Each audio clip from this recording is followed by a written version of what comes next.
Olá, hoje a gente vai desvendar uma lição bíblica fascinante de 1998 que fala sobre os sinais da segunda vinda de Jesus Cristo. Vamos dar uma olhada em como essa profecia foi estruturada, sabe? Desde os primeiros alertas até aquele sinal final que, de acordo com o texto, vem antes do fim de tudo. E olha, tudo começa aqui, no Monte das Olivas. Os discípulos chegam para Jesus com uma pergunta bem direta. E a resposta a essa pergunta que vai, basicamente, desenhar todo o mapa do que a gente vai conversar hoje. Toda a profecia que essa lição explora.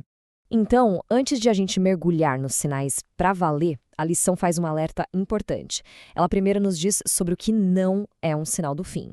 É tipo um calma, cuidado para não se confundir. É um chamado à cautela mesmo. E o que é mais interessante, né? A primeira resposta de Jesus não é sobre um terremoto ou uma guerra, mas sim sobre um perigo que vem de dentro, o engano. A lição bate muito nessa tecla, de que a principal advertência é sobre ter discernimento. A fonte, então, identifica dois grandes alarmes falsos. O primeiro é o aparecimento de gente se dizendo o Messias.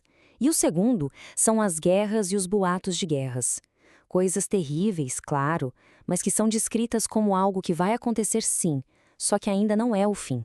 Ok, então, passados esses alertas, agora sim a gente entra no que a lição descreve como os primeiros sinais concretos, aqueles sinais que a gente pode observar e que mostram que algo maior está vindo por aí. E essa expressão aqui, princípio de dores, é fundamental para entender o resto.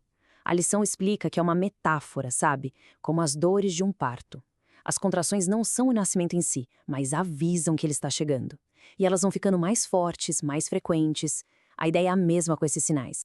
E olha que interessante, a lição deixa claro que o ponto principal não é um terremoto aqui, uma guerra ali. O que importa, profeticamente falando, é que essas coisas aconteçam ao mesmo tempo, em escala global. É essa combinação de conflitos, fome, doenças, desastres naturais, tudo junto, que caracteriza esse princípio de dores. Mas não são só eventos físicos, não. O comentário também fala de sinais que aparecem na própria sociedade, na forma como as pessoas se relacionam, na religião. Vamos ver como isso se desenrola. Aqui a gente vê uma espécie de efeito dominó social. É uma corrente. A lição descreve que a perseguição vai levar a traições, inclusive dentro da própria comunidade de fé. Isso abre a porta para falsos profetas que, por sua vez, espalham a iniquidade, a falta de lei, sabe?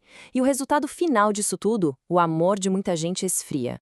E vale a pena a gente entender o que significa iniquidade nesse contexto. Não é só sobre crime comum, não. A fonte descreve como uma liberdade sem lei, uma rejeição consciente dos princípios divinos para colocar o interesse próprio em primeiro lugar. E o mais chocante é que a lição diz que isso afetaria até mesmo os próprios crentes.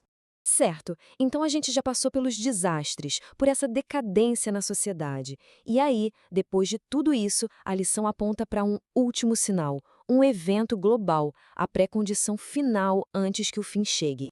E aqui está ele, o grande pré-requisito. Segundo essa interpretação, o sinal final, o último da lista, é que a mensagem do Evangelho seja pregada no mundo inteiro como um testemunho para todas as nações. É o alcance global dessa mensagem.